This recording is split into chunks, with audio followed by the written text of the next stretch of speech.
right, everybody, welcome, watchers, listeners, back to the What We Watch podcast. I'm your co host with my other co host, Natalie, and Garrett. I never know what to say at the beginning. Am I I like, know, is this a co-host or is we just hosts? I don't know. One just time I depends think I on the said mood. I'm your host and then my co-host. So You that know, felt bad about that one.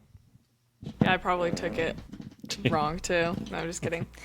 because But you're the welcome woman. You're the back, co-host. the co host. hmm But yeah, it's been a second, so welcome back to this lovely podcast. We hope that you're excited to be here with us today. Um, We know you missed we us. we know you missed us. Um, but yeah, we are today reviewing Count of Monte Cristo. How are you feeling about that, Garrett? Very excited. Very That's excited. good. Very good. Um, but before we get into that, Garrett, what have you been watching these last couple days, Good weeks? question.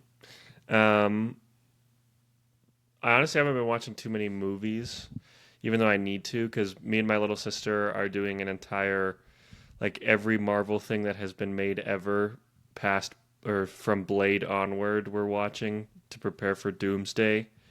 And What I made a whole sister? schedule, Avery.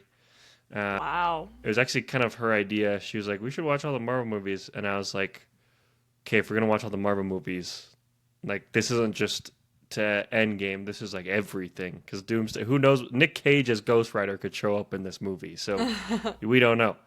Um, it's funny cuz I'm not even like, here's the problem is when Doomsday was starting to get announced and Robert Downey Jr. came out as Doom, I was like, this is so stupid. Like, this is just manufactured hype. This is dumb. Even when the first couple trailers were coming out a couple weeks ago with like Captain America, Steve Rogers coming back, I was like, what are we doing, guys? Come on, seriously?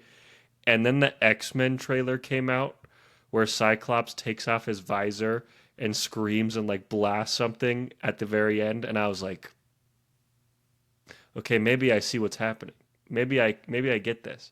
So I still think this movie's not going to be like incredible, but this is going to be the equivalent of like just a little kid playing with their Legos and like just the crazy Lego lore that happens. And so I am excited for that. But anyways, so all that to say, I haven't even watched that yet. Um, I have just been watching some other things like the new Night of the Seven Kingdoms show, which is a Game of Thrones spinoff, which I've never watched any of the other Game of Thrones shows for obvious reasons. But this one is like known as the only like happy and like heartwarming kind of story in that world.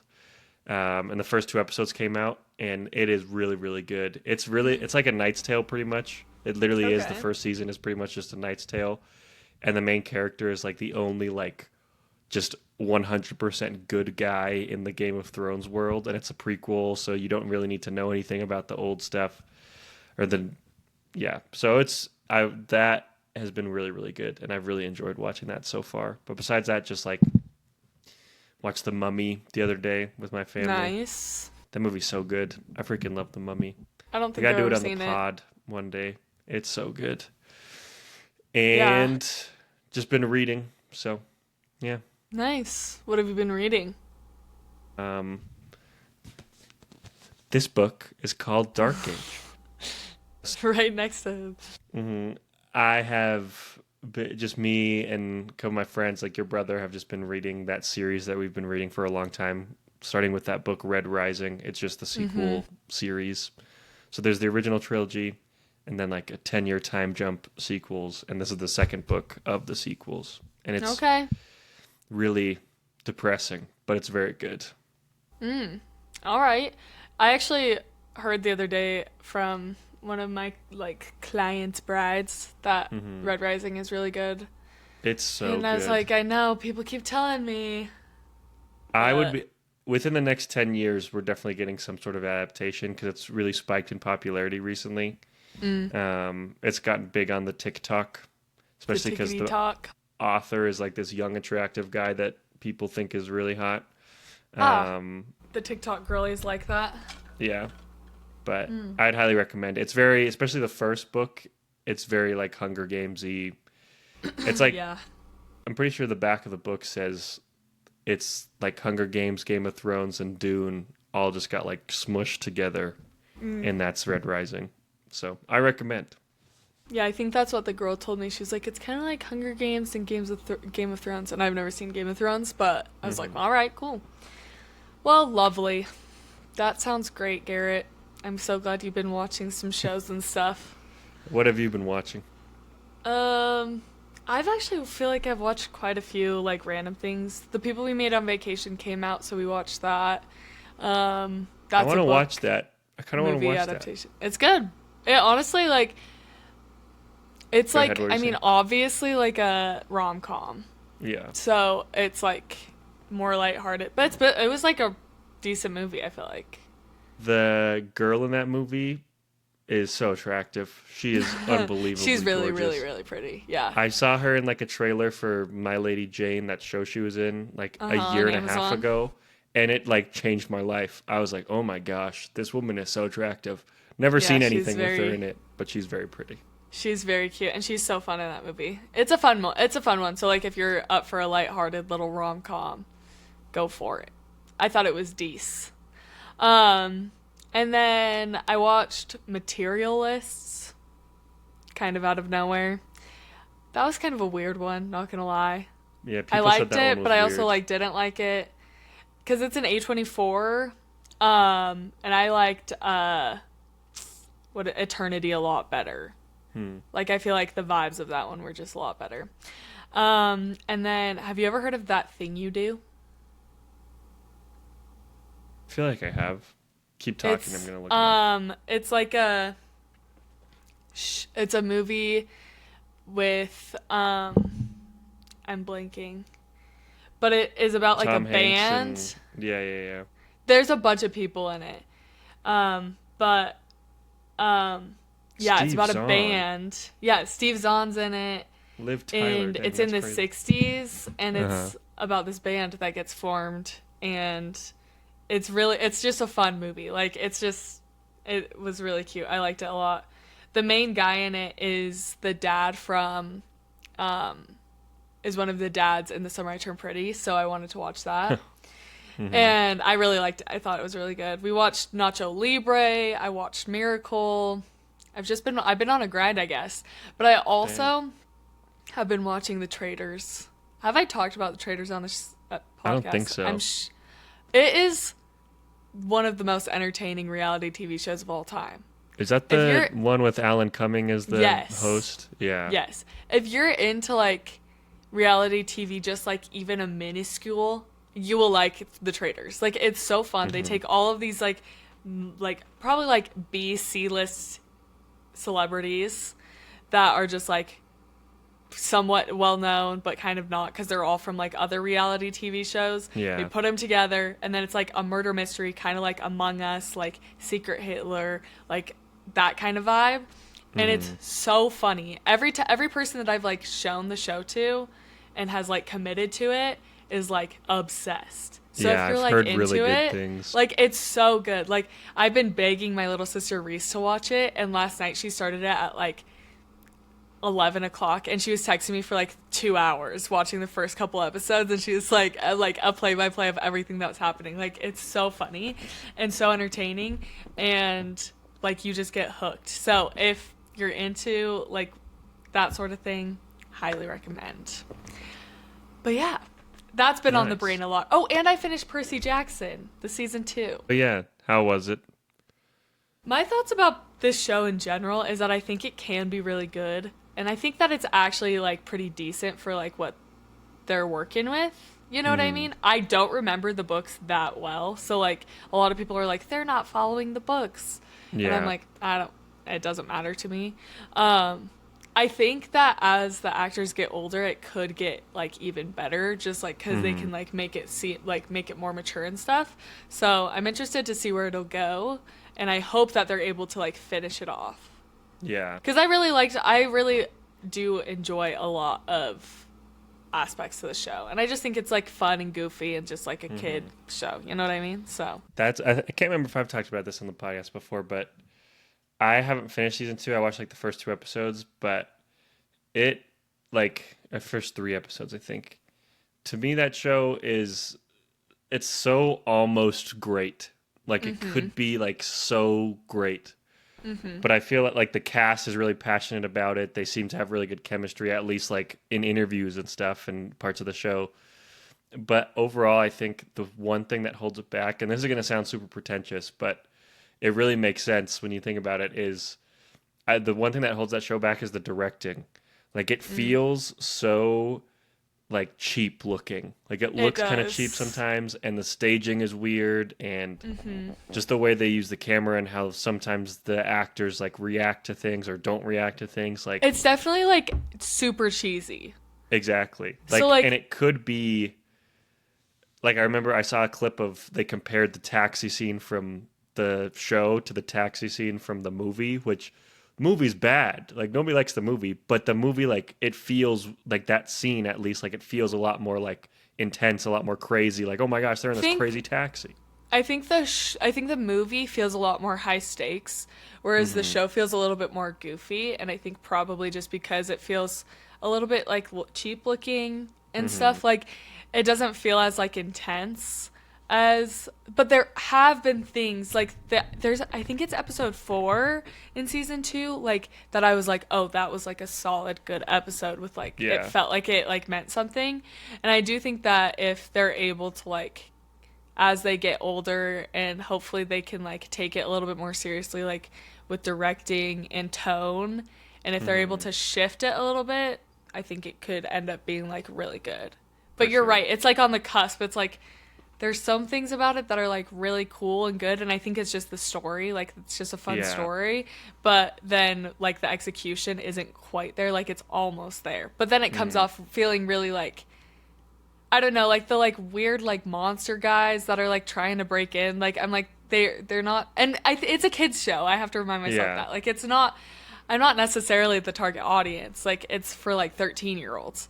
Hmm. So it's just kind of like dealing with that. Like it feels goofy, but anyways. I did see a clip of the very and I think it was the last episode when Luke and Percy are fighting and Luke like doesn't even use his sword. He just like Mm-hmm. It, throws hands but and it he low like key. it's hard. Like it's No, tough. Like he no, like goes ham on him and it's like, I'm gonna "Whoa. say when This is that crazy." happened, and he was just like he kept like punching him and stuff, I Wailing on it him. felt that was kind of like when I was like, yeah, this could be really good, especially in Exactly. the future, Yes. because Yeah. it's like if they're able, because it kind of was jarring because of how like I remember I was kind of like it's not violent at all, like I've seen way worse, but But it like just because of comparatively. how yes, because of how Hmm. like non-serious the show was, to then have that scene, I was like, what is going on? Like it Hmm. was shocking, and so I feel like if they're able to like kind of utilize that more going into the next couple of books. I never made it past book 2, but Brady told me that book 3 is kind of where it starts to get a little bit more heavy, like there's like Hmm. death and stuff. And so I think if they're able to like take that tone going into the next couple seasons, it could get really good. Yeah. The next like book 3 and book 4, it's funny because I never read book 5, the last one, even though it's the best one. I just, whenever I was reading it, I binged read up to the fourth one. I was like, oh, wow, that was amazing. I'm going to take a break before the last one, though. And then I just never did. Then you But forgot. 3 and 4 is when it really, like, locks in. So I hope they're able to lock in, but it Yeah, just I want depends to on. reread them, but I don't want to go through books 1 and 2. Honestly, you could just skip them and, like, go to 3 because, That's like, true. the show isn't super accurate, but they covered pretty much everything It's you need to enough. know. So, Yeah. yeah. Anyways. Well, all right. That was a lot of talking about what we've been watching. So Hmm. let's get into our movie, unless you have anything else to say. Nope. Let's jump in. Okay. Love it. So we watched The Count of Monte Cristo. If you didn't know, which I already said, so you should know, which is a movie came out in 2002, and the description of this movie is a young man falsely imprisoned by his jealous friend escapes and uses a hidden treasure to exact his revenge. There you go. I would like to give my own synopsis of this movie, Go and for it. that is Batman in the like 1700s. Okay, fair. and that's what the movie is. Love it. And Henry Cavill, But Batman, yeah, is also in it. Henry Cavill. Yeah, But yeah, that's the movie. This is in my top 4 on Letterboxd. Fun fact for y'all. really. Because I love this movie. I think it's Hmm. great. But yeah, what do you think about this movie, Yeah, Garrett? I need to get I. dialed. It's funny you said that this was in your top four on Letterboxd because after watching it last night, like this, it's been on the cusp for a while, but it finally made it into like my list of my favorite movies that I have on Letterboxd. Um, I love this movie. This movie is so good. Like, it's not perfect. It's kind of funny how it strays away from the source material like a lot towards the end. Like, I've never read the book. I think I'm going to read the book at some point in my life because it's a classic and people say it's one of the greatest books ever written. Um, but from what I understand, it's very. It kind of starts doing its own thing towards the end, but people who love the book, people who like the book or whatever, kind of view it as there's some people obviously who are always going to be like, "Oh, this sucks," but there's a lot of people who are like, "Yeah, it's different, but it's also still really fun, and Yeah. I like it, so it's still good." And so that makes me feel, I don't know, it makes it feel a little bit more, I don't know, it's because there. It's funny because there's times when movies stray away from the book and people say like this is the worst thing ever made, and then there's times when things stray away from the books and people are like, "Oh, this is fantastic." Yeah. Percy Jackson's one of them where it's like people are so mad that they're not doing everything right. Whereas this, the book is like revenge is terrible and Dantes like ruins his life and ruins so many people's lives and it's just depressing and everybody ends up miserable except like two characters by the end or whatever. Whereas this one is like revenge is bad, but also this is kind of awesome, so it's But okay. also, like, you want to see something sick? Yeah, you want to see them sword fight? Yeah, you do. Show it. So I think this movie is fantastic. But what do you think before I Yeah. go on too long? This is a movie that, like, growing up, my family, like, really loved and would watch occasionally. And I never wanted to watch it because I thought it sounded stupid. Like, I didn't really know what it was about, but, like, Count of Monte Cristo, I was like, that sounds stupid. Like, I ain't watching that. And so I put it off for a really long time. And then they finally convinced me to watch it. And I was like, that's one of the best things I've ever seen. Like, what was I doing? And so, yeah, it just kind of is one of those that I was like hesitant to watch. And then I was proven wrong. Um, and I just think it's good. Like, I don't know much about the source material. I know that the book is really long. And I think when you're Hmm. putting it into a movie, it's like, okay, like, what are we going to keep? What are we not going to keep? What do we need to change to make this work? And so, yeah, I think that it's great. I think the idea of revenge in general in the movie as like a theme is pretty interesting. Because obviously we have the priest who's like go out, do good. And then, he doesn't. He goes out and, like it's like, but then at the end you're like, yeah, but that was so well deserved. Like, you Hmm. know what? Sometimes revenge is just necessary. Well, that's the And thing. That's like kind of. It's not my. It's not like a critique necessarily because again, like I love this movie, but it's funny at the very end when he goes back to the prison. You're like, you were right, priest. You were right. It's like, what are you talking about? You just killed everybody. Like he was. You didn't listen to him. So I think that part's really funny. yeah, I know it is kind of funny. I thought that too when we watched it last night. I was like, "What do you mean? Yeah, what do you mean he's right?" Because you go back and he's like, "I bought this prison, and like Hmm. now I'm gonna do good because you were right."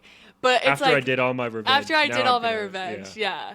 But I Hmm. also get it at the same time because sometimes it's just like letting go of something sometimes Yeah. means that you have to like go through the process and like I don't know that he necessarily like I just feel like Dantes just felt that he needed to do something so that he could move on. And Hmm. obviously he wanted them to suffer the way that he did, and so he had to like go about it the way that he did so that he felt peace Yeah. and could move on with his life. So I don't know. It is one of those things where it's like revenge, justice, like is it worth it? Is it not? Yeah. In this case I feel like it is worth it just because Hmm. it is so good and like just the way And I that they think show it. But they do justify it to an extent where at the very end, like once he knows, like, oh, she still loves me, this is my son, he does let Mondego go. But then one of my favorite scenes of yeah, the movie is when Mondego's like home free, and and then he like he's turns around. like, I love that moment where they just like focus on Guy Pearce, and you can just tell he's like, no, I can't let him win. Like, I gotta go back. He's such a pansy, bro. Like So he's so I annoying. I he literally is last night when we watched that, I literally laughed out loud when he turned back because I'm just like, bro, what is your problem? so they You're do, and so then Luis annoying. Guzman's character has the whole like, he's not gonna stop. Like, you gotta go finish it. So yes, it's an excuse to just have a cool sword fight at the end of your movie, but I do think it's justified given that we've seen throughout the entire movie that Mondego's just like a piece of trash, and like he just can't let anybody win. Bet like nobody can be better than Especially, him, especially especially Dantes. Dantes. Yeah. But that's just to jump into this now He's also is just such a pansy. Like I'm like, you do all of that to get the girl and then you just go and cheat on her all like I'm like, he's just so he icky, bro. He's so gross. Guy Pearce is like, he's so good in this movie because he's just like, he's so good at playing Montego as just this like, yeah, you said like pansy piece of trash, just, and that's what I do love about this is towards, Scum of especially the towards the earth. beginning is by all accounts, like even from the very beginning, he's not a good friend. Like Mondego sucks. Like, and Yeah. that's why I think it works so well is because Dantes is just such a good guy that like, yeah, he sees that this guy's terrible, but he's just too nice to like, he sees the best in him and he's been his friend since he was a Yeah. kid. So he's like, oh, he might be not that great of a guy, but I still believe in him. I still love him. He's my friend.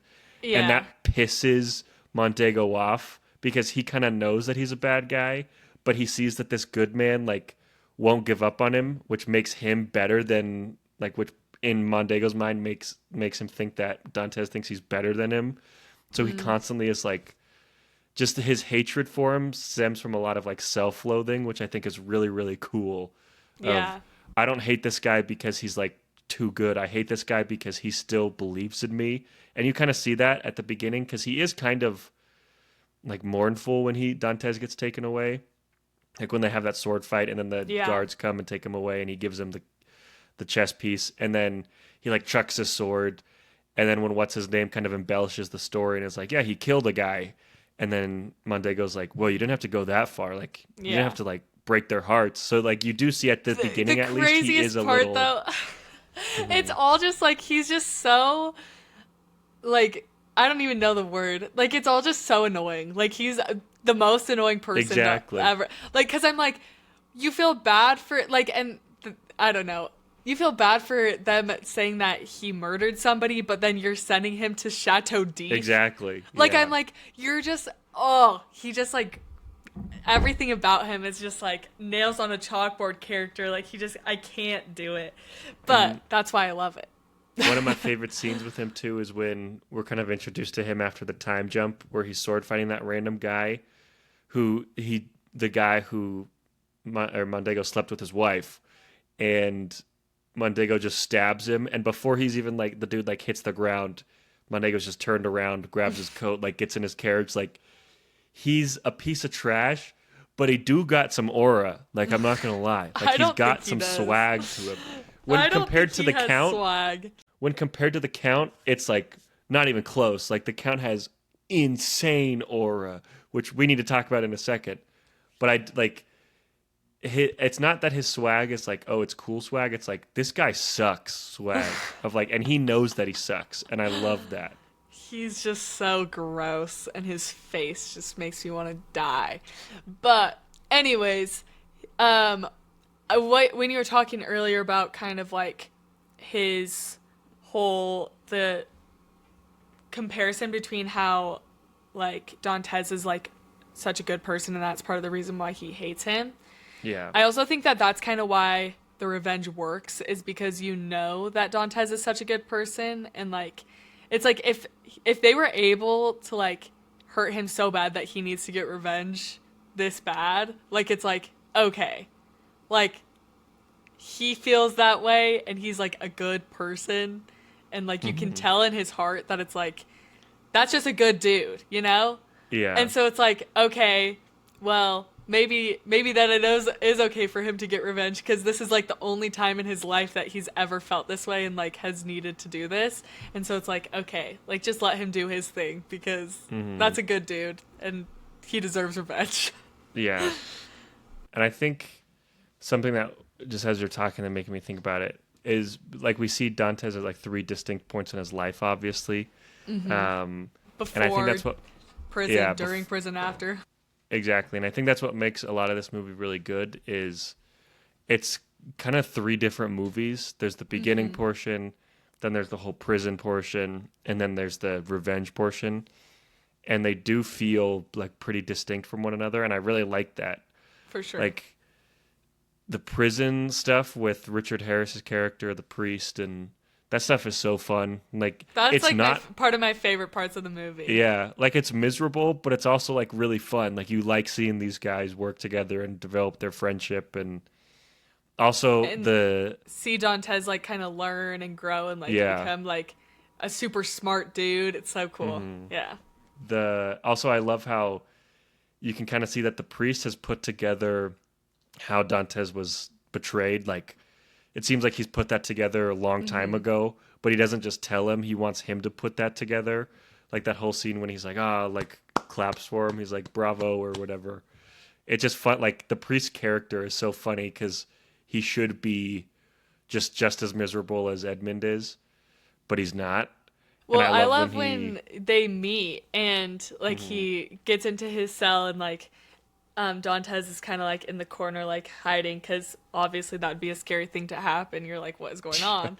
And he's talking about how he like counted all the stones in his cell and then he goes, well, have you named them yet? that's He's so like, because funny. he's like, I've been there, like I have Yeah. hit this low and I promise that it's not worth it. Like let's come up with a plan, you'll get past it, you know, that sort of thing. Hmm. And I just love that part. He's like, but have you named them yet? It Yeah. gets me.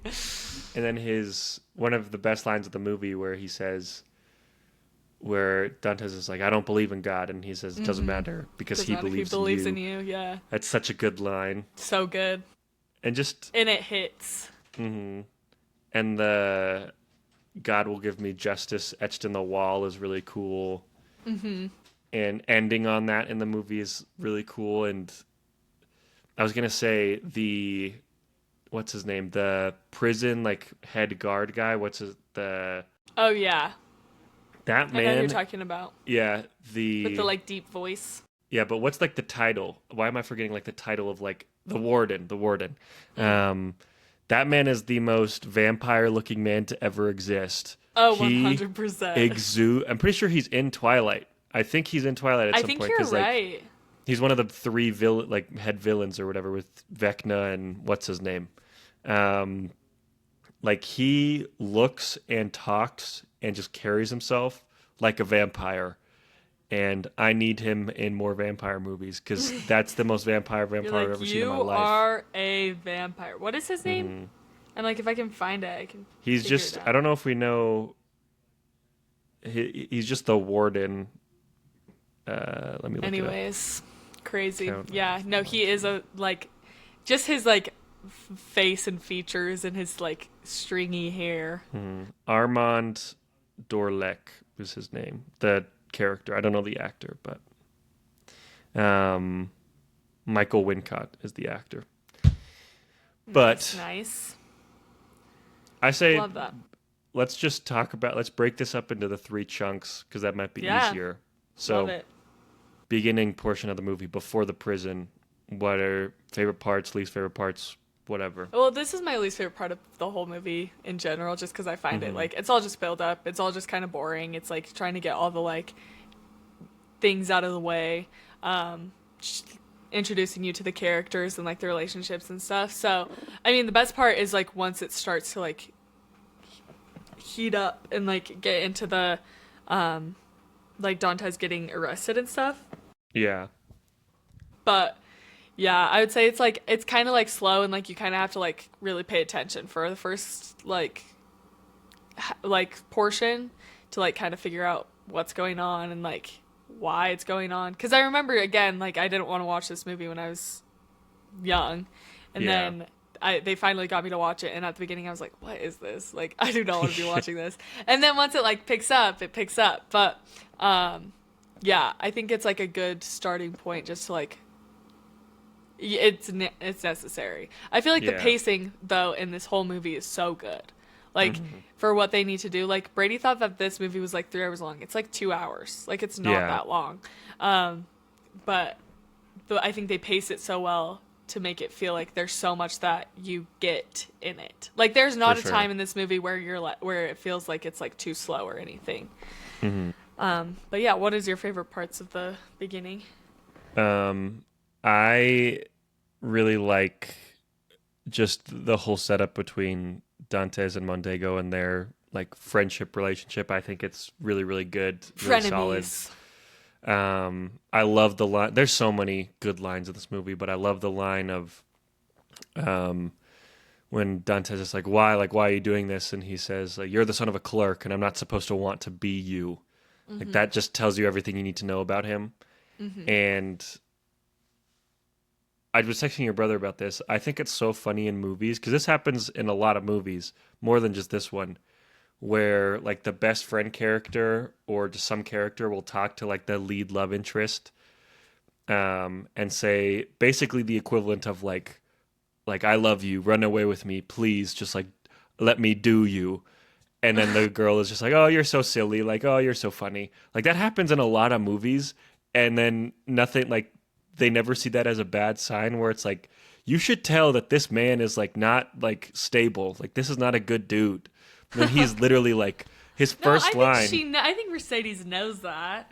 I mean, she knows to a degree, but she still like kind of allows it. Like he's like rubbing her arm the whole time, and she's just like, "Oh, She's oh, you're so just silly." she's just so secure in her. She's just in La La Land thinking But about yeah, Edmond.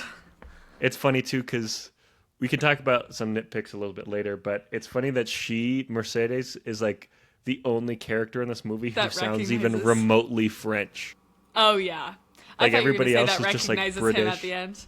Yeah, No, everybody's but British, and then Jim Caviezel is just Jim he's really good in Caviezel. this movie, but he's kind of doing an accent, but also not really doing an accent. He's just speaking normally. And then Luis Guzman is Luis Guzman. But Yeah.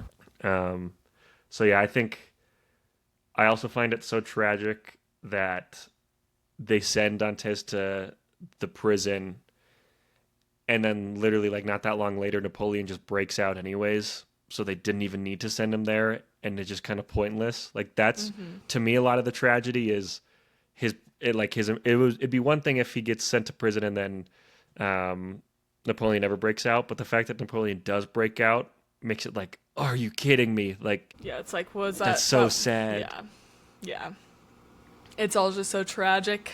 Mhm. But yeah, definitely the like least exciting part of the For movie in my sure, opinion. definitely. I mean, once he gets to prison like um obviously the first portion is just him like obviously suffering and getting tortured and like going crazy. Um which is necessary to see, and then we get introduced to the priest, which is I like I think arguably is one of like my favorite character. Like I just Yeah. love like I just think he's so fun. Such a fun addition. It's so sad. It hurts my soul every time he dies because I'm just like they were Hmm. so close. Like they would have broken out eventually Yeah. um, together, which is sad. But I think the way that it ended up working out was good for Dantes. For sure. So it like it's so sad when is it like a little earthquake? Like I don't even know what I happens, don't know. I but was confused too. I was like, what? Why did that happen? It must be some yeah, sort of just tremor or something. yeah, But and so it's just so sad. But yeah, I love that he's like, I'll teach you how like everything that I've learned and like my ways, and I love that Dantes is just like, well, you just teach me to like read and write, and that's all he wants to start with, and then yeah. as he learns more and more, he's like, can you teach me how to fight? Hmm. And because he's like plotting, like he's like, Yeah. okay, when I get out, like I gotta know how to do all of this, and like he just becomes Hmm. like super super smart over the last couple. I also love when he's like if we start building this tunnel, it'll take like approximately 8 years. And Dantes is like Are you kidding me? Yeah. no, like starts like hiding again. He's like, what? You have somewhere to be? Like a pressing Yeah. appointment? Like what do you mean? I love that part too. There's just so many good like Hmm. parts in this movie that are just so funny, but like so good. I don't Yeah. know. And how the Yeah. priest is just so optimistic. Like when he first gets to Dante's cell, and that was like 8 years of work, 7 years of work, or whatever down the drain. And he's like, "It appears I just chose the wrong Chose the wrong direction, but direction. here we like let's do this way now." Like he's just so He's like, optimistic about let me everything. see the sky. And he's Yeah, like, I that see part's the so good. sky. Yeah, he's like, "Can I get on your shoulders?" It's so just their relationship is so good, and this is where the Batman comparisons first start because obviously it gets way more as the movie progresses. But Yeah. Batman, like, I won't talk about this too much because it's kind of obvious, but like Batman's as a character was very much inspired by the Count of Monte Cristo, like the Mm-hmm. original novel, and you can kind of see this because this is like the training portion when Bruce goes to get trained and has his like the priest is like his Alfred pretty much. Obviously, Yeah. Alfred doesn't die, but this is basically Alfred to Dante's, Yeah. which is really cool. Yeah, for sure. Well, I love that. Do you have any other things you want to go over about the prison portion? It is so sneaky how he gets out. Yeah, I'm always Like like, that was how was he able to like drag put him yeah, back, him back. put Go it, go in, back. tie the knots. Like, Yeah. I'm always very impressed that he was able to do that And quickly. then when they put the like weights around him like the chain Mm, and you're like, "Frick." Like again, there's just like everything's working against him, but then everything is yeah. also helping him. So it's Hmm. like I don't know, it's kind of cool. I think it's cool just like the themes of like everything happens for a reason, like and Hmm. like I God don't will know. give me God will give justice. me justice the whole Yeah. time and it's like okay, like he's going to make it work, whatever. Hmm. Anyways, okay, and then after the prison, that's when we kind of get introduced to like his transition period of like from prisoner to the count and he's finding the treasure and he's working with the thieves and stuff. Hmm. Which I guess could kind of be. I would say that that's kind of more part of the prison part than Yeah. not. That's like the third act of the Uh prison huh. movie. Yeah. Yeah, for sure. And so we kind of get like that season, and then they find the treasure. And I love the scene where, um, what's the Luis Guzman's what's character's name. his It's name? um He's so they all funny have too. French names that are hard to pronounce, but it's let me see. Anyways, while you figure that Jacopo. out, Jacopo. Jacopo, yes, Yeah. Jacopo. They meet Jacopo and they find the treasure with Jacopo, and I love the part where he's like, "We found the money. Like we had, like you're rich. I'll go kill him, and then let's Hmm. go spend this. Like let's go party." Basically, Yeah. he's I go like, up to Paris. Bang, bang, bang, bang. It's "Yeah." so funny. He's Hmm. like, "I got it. Like I'm your guy." Like, and he's like, "No. Like Hmm. I gotta study them. I gotta figure out what's gonna hurt them the most, and I'm gonna do that because that's what revenge is." Yeah. I kind of So, love Jacopo's character because every time I've watched this movie and Luis Guzman is introduced, I'm like, is he gonna kind of take away from the movie? Like, is he kind of out of yeah. place? Is he just the silly comic relief? But outside of the first couple scenes he's in, he's not really the comic relief. He Mm-mm, becomes like a yeah. real, sincere friend to Dante's and actually cares about him, and like he's a really good homie. And even Mm-hmm. that part where after he lets Mercedes into the carriage or whatever, and then he Dantes kicks her out, and then he like kind of brings him in, and he's like, if you like interfere with my personal affairs again, like I will kill you. Essentially, is what Dantes tells to him, and then he Yeah. says, like I'm fulfilling my oath to protect you, and even if that means like I have to protect you from yourself. Like they're Yeah. just such like he could have been just such a goofy, stupid comic relief character, but then he actually becomes like a sincere, genuine character and cares about Mm-hmm. his happiness and stuff, which I really like. Yeah.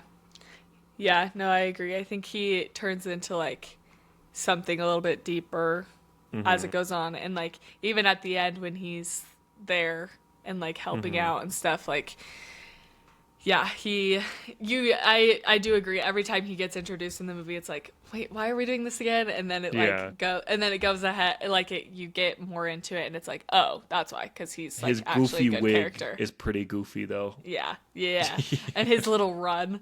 Uh-huh. Anyways, all right, well, cool. Now we're into like the Count part. He becomes the Count of Monte Cristo, gets a new name, and he's got mad aura. Tell us about it, Dude, Garrett. don't even get me started. How Um do you feel about the hot air balloon entrance? so oh my gosh. The hot air balloon entrance is always like really, it's so funny, but then it's also kind of like hype at the same time. Like he's doing too much, but he It's knows that he's too doing too much. much. Like he's purposefully doing this because he wants to kind of be a mystery enigma that people are entranced It by. kind of gives Great Gatsby, Totally. where it's like, okay, like the new money, like Hmm. he's just like really putting on a show to like prove that Hmm. he's the shiz. Yeah, but every time they bring the hot air balloon down, the door opens and he steps out in his like pimp outfit with his cane and his red And his cape and goatee. stuff. He looks so cool. Like every time I'm like, this dude is so tough. And the and then him just like walking up to everybody and then just saying like greetings and then walking And then away. walks Like away. that's so cool. And I love character tropes. Again, this is obviously the very Bruce Wayne aspect of him, but I love the character trope where you have a rich, classy guy who kind of spits in the face of classiness.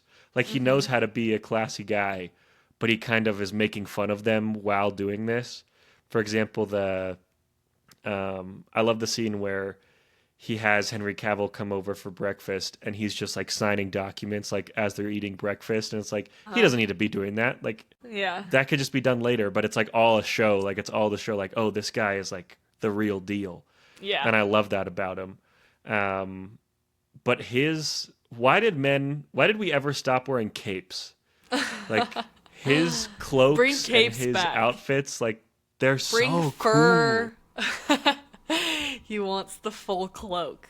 Literally, like Um, it's and his cane, and every no, time he just I tosses his cane, dude, no, I will so say too, cool. you talking about capes reminds me there's nothing better. I remember when I was a kid and we had all like the costumes and stuff in our like closet, and there I like genuinely loved putting on the Jedi robes. Yeah. And like having it just like as you walk and it's kind of like giving Snape. Like there's nothing. It's just like you feel powerful in a lot. And honestly, hey, that's why also girls like to get dressed up. Like it's like, hey, like let's just be extra, you know? Yeah. 'Cause like let's bring that back. Hmm. And it's Unironically. literally like But this if you movie. wear a cape in real life, Garrett, then you just look like a I know, weirdo. which is the problem. But I think that's why a lot of actors and a lot of audiences love period pieces because we kind of get to escape to that time period Yeah, again it's of true. when we did dress like this and we did have aura. And sure, it might not be comfortable, but you had like a cape flowing behind you as you walked. Like that's sick. Yeah, we But did a work event on Tuesday of this last week, mhm, and there was a guy that came that literally was wearing like a full on like cloak. really. And I was like, you know what, bro? I get it. And that's the thing about the Count is like he doesn't really care what people think about him, which kind of ties into this of he is super extravagant and he knows he's very extravagant and yes, that's part of the show, but he also like he kind of doesn't really care what anybody thinks because he was just in prison for the last 13, 14 years or whatever it Yeah. was. Um, but again, just every scene Jim Caviezel is in after he becomes the Count is just like aura incarnate. Like he, And not to mention, he's just so sexy. yes, as a man who is He's very just comfortable. hot. Yes, as a man very comfortable with his sexuality, I'm a straight man. I have no qualms in saying that Jim Caviezel and Guy Pearce are sexy in this movie. They are I good will looking I will dudes. not say the same for Guy Pearce. I do not. His something about his like greasy Griminess, smile. yeah. Blech. But He's Jim so good in this movie. Caviezel, yes. And Guy Pearce is really good in this movie, but yeah, he's icky to me. yeah, Not obviously not Jim Caviezel. He's so yes. hot, and And I his love hair, the flow, the flow. Oh my so gosh, with fire the goatee. And again, I've with the already mentioned this, goatee. but I need to mention it again. Every time he just like doesn't even look, just tosses his cane to Jacopo, I'm like, dude, that's so cool. Or Like, like oh even before he's the count, but he's just on the ship and he has his yeah, little like the and he like swashbuckler catches vibe. yeah, and he Yeah, catches the hmm thing like without looking. Yeah, just always always given just the most aura. yeah. But But aside from his anyways, aura, what are your some of your favorite parts of this part of the movie, which is like kind of the most the dense most part? But yeah. There are a lot of things I like. I like getting introduced into their kid. What is Henry Cavill's name? Can't it remember. is I should have written Albert. these down. Albert. I like getting introduced to Albert and kind of like that dynamic because clearly that is not what's his Yeah, face's kid. I remember the Like first time I watched this, they I was like, "Oh, literally that's look his son." identical. Yeah. They look like twins. hmm Anyways, and so it's like getting introduced to him and then like that whole like setup of him using the kid to get to Mercedes and all of that stuff. And then when he goes, I love the like birthday scene when he like That's so comes good. face to face with them Yeah. again and then like he kisses Mercedes' hand and he's like you'll probably forget me in a month, like that whole It's thing where I it's just like texted so that whole I got to find that dialogue cuz it's so good. it's so good. Um where is it? But yeah, It's he just like that moment and like Mercedes knows that it's him hmm immediately and I I love love that she's that like the first, yeah, I the love that only she one. knows Yeah. because it's like it only makes sense for her to know because they're in love whatever. Did you find that? Yeah, it's when he grabs her hand and she's like I recognize you, and he goes, I'm sure within a month you'll not even remember my name, and like kisses Yeah. her hand, and then he turns to Mondego and he says, "May I steal your wife?" to like go dance, but just like the But everybody's like subtext. huh. It's so good. Yeah, There's so just many all the lines, little dude. under. Yeah, it's so good. The writing's amazing. And then I love that he invites the what's his face, the like lawyer guy, and to like get them to like, you know, he knows them and he's studied them and he He's knows just them and he playing them. knows Yeah. he's plotted it. He's just the mastermind to all of this. He's pulling the strings and they don't even know it. And they're off, making this plan to plot against him, and he just like again looks like such a hero at the dinner table when he's like I'm giving this freaking speech.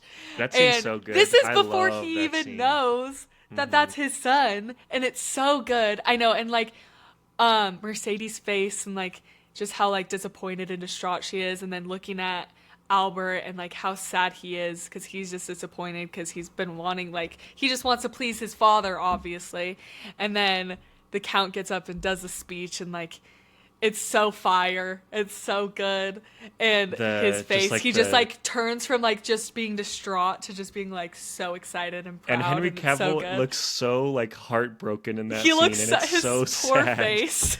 Yeah. He's just like so distraught. And I Um, love that because it shows you that the Count does like he he still has is like his like good yeah, person like caring side. Yeah. and he does it for because at this point he's still like he obviously still has some sort of feelings for Mercedes, but Hmm. it's mainly for like this kid because I think Jacopo even has a line where this gets pointed out, and you obviously tell in the speech, but I think the Count really starts to respect Albert when when he like kidnaps Albert and does that whole Yeah. He trap, and said like do your Albert's worst. like that do The whole your thing. worst. Yeah. Like I think the Count really respects him for that because like, oh, this kid isn't just And like probably my because he was yeah. like, dude, that's me. Yeah, he's like, this isn't Mondego's kid. Like he Yeah. clearly so, and I love when everybody's clapping and then he just turns and like winks to him and then sits down. Like I think that whole exchange is just so good. So good. Yeah. Yeah, just so iconic. That's one of my like standout points of this like section, obviously, and then like that's just such a big scene in general, and then Mercedes like sneaking into the carriage, being like, hmm "I know who you are," and then he slips and is like, Edmond Dantes is dead, and she's like, and then she figures out later that she's like, Hmm. I never said that, and so that whole scene, because obviously he's hurt, and he's what I think. I mean, ultimately, he doesn't really want to get revenge on Mercedes. He just wants to get revenge with Mondego and the other people that wronged him. But he's like, I'm not like falling for this, whatever. Yeah. Obviously, the reasons why she ended up, getting married and stuff and moving on so quickly were She's because she pregnant. was Yeah. pregnant with Albert and she needed to cover up. But yeah, I'm trying to think of what else I really enjoy.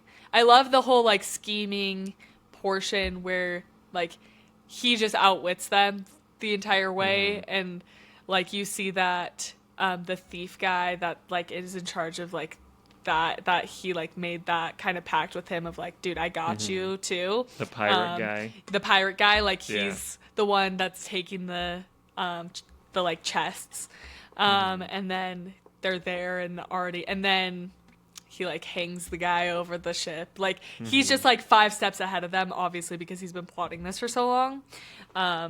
But yeah, that whole scene, just all of the like the sauna scene, like the end of this movie is just like so like it's just bang bang bang bang bang, like it all Exactly. just it's That's heat. people have pointed that out as a negative of they kind of wish, which I agree to an extent of there's there's some moment like the actual revenge scenes. I'd say the only one this applies to is that first one with the like ship guy, the old first mate or whatever. Like I do think like this movie could have used an extra 20, 30 minutes to flesh out those scenes a little bit more, flesh out that dynamic a little bit Yeah, more. I don't need I don't it think it was. because Yeah, go ahead. because the the second revenge scene with the clerk guy or whatever, I can't remember, the lawyer guy, whatever his name was, is one of honestly one of my favorite scenes in anything ever, period, because of when he takes him to the carriage. There's the gun With the in there, gun, and and then he he's like pops his head up. he shoots the gun. It's a blank, and then he pops his head into the bars and goes, "You didn't think I'd make it that easy, did you?" And then jumps off as the carriage rides away to the Chateau Thief. Again, It's like aura, it. and the It's music of that part good. is so good. Yeah, it's good because it's like kind of goofy. It's kind of campy, but that makes it that much better. Like that scene is so satisfying, and it's because it like plays with the audience too. Of you think he's gonna shoot him, and it's like, oh, he's giving him kind of this mercy, but then I actually know the he's not. first time you watch that, it's like, oh, It's so good. It's that scene. Every time he says like, "You didn't think I'd make it that easy, did you?" Just so like, it's so satisfying. It's just like, ooh, that's so nice. That's so funny. Yeah, I don't Mm-hmm. think like with the first mate guy, the revenge part of that, I don't think it needs to be any more than it was because we Mm-hmm. don't have that foundation as strong as the other two characters where Yeah. like, and I don't think that even in prison he's really like thinking that hard about him either. Like I think it doesn't hurt as bad, so it doesn't need to be as long of As a, extravagant. yeah, as extravagant of a ploy and plot to get to him. But yeah, and then obviously the very end with what's Mondego. his Mondego, yes, which is a very long scene, and it's the chess pieces there when he opens the chest, yeah. So, what do you think of that part?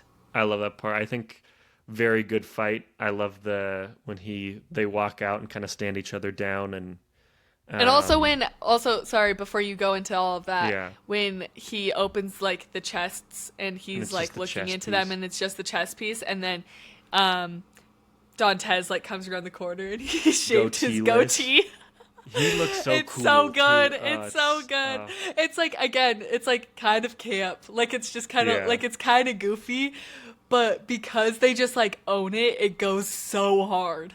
Like it's Hmm. like it just, and I think because he has so much aura, it goes so hard. But Yeah. anyways, The whole I it's love funny it. because the goatee is pretty much like Clark Kent glasses, Yeah. where as soon as he shaves it, Mondego's like, "Oh my gosh, that was Oh, you." yeah, Yeah. totally. But I love when they stand each other down and Mondego's on the horse and Dantes is on the ground and just that first like initial like attack and then they both lose their swords and then they're just And then like they're just punching each other punching. like Yeah. it's such a like it's both a really cool sword fight, but then it's also just like scrappy, which I really like. Um, and there's a few good lines in that scene that I can't remember right now, but there's some of their exchanges are really really good. Like Guy Hmm. Pearce, every time he talks about like, there's some line he says um to Mercedes where he calls her like a whore or something like that, but the delivery and the line is like so like icky and gross, but he delivers it with such like sliminess that it's like, ooh, I want to punch you in the face. Like this guy Yeah. just sucks. Yeah. He's But the worst.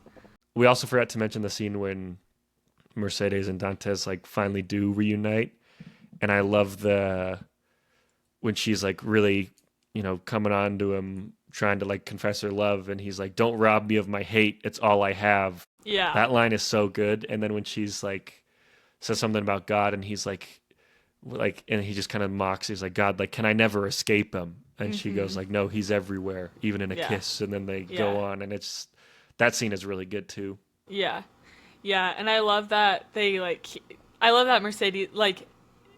It just keeps getting brought back up because it's like Yeah, he's trying to not believe in God, but then it's like, no, but you do. like Like everything that lets you get to everything. this Yeah. point is because of him. Yeah. Yeah. Totally. Um, and then even at the end too, when the reveal of like Albert not being his son slash it being Dantes' son is really good too because you're like, I mean, obviously some people know. Dantes doesn't officially know. I feel like he probably did kind of know, Yeah, but was maybe just kind of like trying to deny it in his heart. for but sure. yeah, and then um, Albert being like, "You let me fight him," like, and then poor Albert, that kid just really going through it because then his Then he has dad to that he's watch known his his whole life dad die. dies, Yeah. and he's like, "What is going on?" And he's like, "And my actual dad just killed him." Like, he's like, poor kid, but he doesn't even like um Monte. Is that his name? Why am I? Yeah. I keep mixing up all the names. He doesn't even Hmm. like Montego, and so it's just like so funny, but also Yeah. so sad. Poor Albert, but I know. all for the better. There is any last thing you want to say about the third act before we get into our last few things? No, I don't think so. Okay, Unless you do. sweet. Because I wanted to bring up just a couple more lines. Because again, this movie's just at Packed least once, full. like once every 10 minutes, you'll hear a line where you're like, "Ooh, oh, that's good." That's heat. Yeah, I love the part when the pirate captain is first talking to Dantes and telling him like kind of this bargain of, if you have this knife fight with this guy, like you can earn your freedom or you die and I look good. And the captain's name is Luigi, which I think is funny. Um, but and then Edmund is like, okay, what if I win, but I don't want to be a smuggler? And then Luigi just casually is like, then we slit your throat and we're a bit shorthanded. Like I think that line's so funny. Um, like we talked about, all the lines at the like birthday scene are really good. Um, I'm trying to find a few with um, Mondego because he has some lines that are like so disgusting but so good. It's so Um, bad. Also, Yeah, just but the Kings to You stuff. It's so cool. Anyways, yeah. what were you gonna say while I look for this? The birthday speech, we kind of brushed over it, but like the whole like give me your worst, like when he's talking about like facing like the storms of life and all that stuff, and it's like just such a good like actual speech. Like it's just fire. Hmm. Just that whole all those lines are so good, but there's so Yeah, many. Like we could talk about all the lines for the so I've long. finally found one where it was the when Mercedes tells him that Albert's not his son, and then he kind of just shrugs and is like, "Well, he was always disappointing." Yeah, Like, yeah. Like he's just so gross. Like mhm. he doesn't And even then care. when he first comes back from killing that one guy, and they're on the staircase, and she's on one side and he's on the other, which amazing staging, by the way, just having them on separate staircases. Um, when they're talking about like how she knows that he's cheated on her like 3 times, and he's like, "Oh, well, it's good to not keep it in the shadows anymore. Like, it's honestly a little liberating, isn't it?" Like, he's just so slimy. He's such Yeah, a hateable guy. the Anyways, worst. I could try to find a million of these, but Oh yeah, this is the one I was thinking about when Albert figures out that he's not his dad, and then he turns to him, and Mondego's just like, "Well, I'm afraid it's true. You are the walking proof that your mother was as much of a whore in her younger years Yeah. as she is today." Like, oh, just kill this guy. Dude, Like he's the he's worst. terrible. It's like, what do you mean? You're the Yeah. man whore. Like, you're the one Hmm. sleeping around. Anyways, whatever. Yeah. Um, well, great. Anything else we want to touch on before we go to if the critics got it right? Well, I forgot to mention this very quickly. The fact that when he goes and gets revenge on the lawyer, when he's fully clothed with multiple layers in the sauna, And not even again, sweating. aura, immaculate, insane. But anyways, continue. That was it. Yeah, that was all I had to say because I think that's hilarious. And he's not even breaking a sweat. Yeah, Yeah, love it. and the guy even points it out of like, "You're fully clothed." You're Like, fully clothed. We need to get out of yeah, here. Yeah, yeah. totally. All right. Well, cool. We'll go into if the critics got it right. IMDb, there's a score of 7.7 out of 10. Rotten Tomatoes is 74% critic, 88% audience, and Letterboxd has a 3.8 out of 5. What do we think? I think the critics. I think, I'd say they probably got it right. I think maybe I would probably give it a little bit higher on Yeah, I Rotten was gonna Tomatoes say that too. critically. Yeah. But I think kind of what we've talked about in the past of IMDb and Letterboxd is more the gauge of how people think of it and view it nowadays, which both like a 7.7 and a 3.8 might not sound high, but for IMDb and Letterboxd, like those are actually very high scores, like average scores. I looked at just to like kind of compare it. I looked at The Mask of Zorro, which I think came out a few years before, very similar vibe, very fun movie. That only has like like people love that movie, but on IMDb it only has like a 6.8 or like low 7, like just 7 point something, like 1 or something like that. So this is a lot more beloved than I think I thought it was. I thought I was kind of like it was like it's an our family thing, which this movie isn't like widely known necessarily, but Yeah. people who do watch it like love this movie. It's because it's just so good. Yeah. Yeah, it definitely. I feel like it does deserve a little bit more recognition than it does, but I do think that these are like pretty fair scores. Again, I'd probably do it a little bit higher just because I do think that the writing, especially, is just so good. Yeah. Like I'm like, I don't know. I feel like anything that you can be nitpicky about in this movie, it's just kind of like, yeah, but like whatever. You know Yeah. what? Like it kind of is almost for the better. You know, like there's Mhm. nothing about it that it's like you can be like that mad at. So, And I anyways, think to kind of to that point, one last thing I'll say on this is when people say like, oh, they don't make them like they used to. They're talking about this kind of movie this kind of because film. this isn't because the only two movies that are really made today, which there's some exceptions to this, but the only really like successful movies, quote unquote, are either like the low budget A24 movies or the super high budget like event movies where everybody has to go. It's like an Avengers level thing, Avatar, whatever. Yeah, This is like the mid-range budget movie that doesn't really exist anymore. yeah, And kind of to your point of and what we've talked about a little bit before of like the campiness and goofiness of it. Movies these like it's funny because we're kind of going back around on we audiences kind of want the campiness, we kind of want the goofiness a little bit. After Dark Knight, after Casino Royale, a lot of movies had to take themselves like dead serious, yeah. and then we were kind of lost in of We the lost. sauce We a went little too bit. far to the pendulum side. Yeah, Exactly. We went too far, I think, on both sides of we're taking ourselves way too dead serious, or like we're not going to take ourselves seriously at all with like Thor: Love and Thunder or something like that.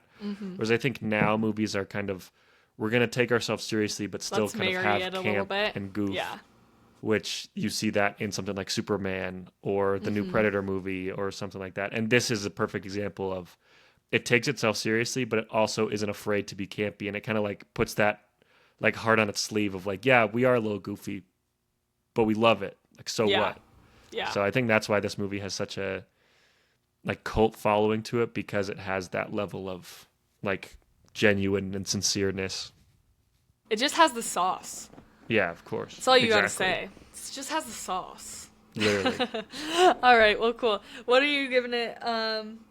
Popcorn bucket wise. Popcorn bucket objective score. Butter subjective. Large bucket, extra butter. Yes. Period. Hmm. I'd almost give it extra large bucket, extra butter. Yeah, I mean, it is in my top four, so I got for to. sure. Yeah. But yeah, okay, well, what a fun episode. Any final thoughts before we pick your movie for next week? No, I think we pretty much covered everything. I love this movie. Think it's amazing. I'll be watching this movie for years to come. Yeah, it's a good one to come back to. It's so rewatchable too, because For I feel sure. like even though I've seen it, I haven't seen this movie like a ton of times, but I've seen it a solid amount, right? Yeah. And even having seen it a solid amount of times, every single rewatch, I feel like I find something different that I like, or I'm still kind of like, wait, like, how does this exactly go about? Like, you remember Hmm. certain aspects, but like not exactly all of it. And so, I don't know. I think it's a good rewatchable movie. It's fun to show people because it's like one of those that it's like those little reveals and stuff are really fun to Hmm. like see how people react to it. So if you haven't seen it, go see it. Hopefully you didn't listen to this whole episode and get all the spoilers. If you haven't seen it in a long time, go watch it. And if you have anybody that hasn't seen it that you would like to show, I would highly suggest doing that. I showed it to one of my friends like earlier last year, and it was a really fun experience just watching them react to everything. Yeah, kind of like a Bad Times at the El Royale. Like it's just fun to 100%. watch with somebody that hasn't seen it, but you know what's gonna happen. Hmm. Well, awesome! What a solid pick by me, yours truly. What are we doing next week, Garrett? I Do you think it's not think time. about it? I think it's time that we did the movies that have pretty much been on my list to do forever, but I've never said them because I've always had something else come to mind, but nothing else is coming to mind. So I think it's time Love it. where, okay, I'm really excited to see what you think of these movies, Drum but roll, we're going to please. start. We're going to watch Rise of the Planet of the Apes. I knew you were gonna say that. Hmm. It's time. It is I'm time. scared. Are they on streaming? I don't know. I'm I gonna have think to so. freaking purchase this movie. I think they're on streaming, but I will say you should watch them with Brady. Not necessarily that you like won't understand the movie, but and we're only watching the first one, obviously. But I have never shown this movie to somebody where they have walked away not liking it. Everybody's I've always like, seen "Is that the Is that the talking monkey movie?" But then they watch it and they're like, "Dang, that was actually pretty good." I'll be honest, I've seen like maybe the second or third one. I think I went and saw it Done. with your family Hmm. and I liked it. So I'm going to like it. Like I Yeah, know I will. I'm just interested to see like I mean, I definitely have to be in the right mood for it, I think. for sure. But I'll find the way. Yeah, you better find that mood in the next week and a half. Yeah, seriously. Well, that'll be fun. We'll see you guys back here in a couple weeks. Thanks for tuning in again. Go like, subscribe, comment, interact, and we will see you next time.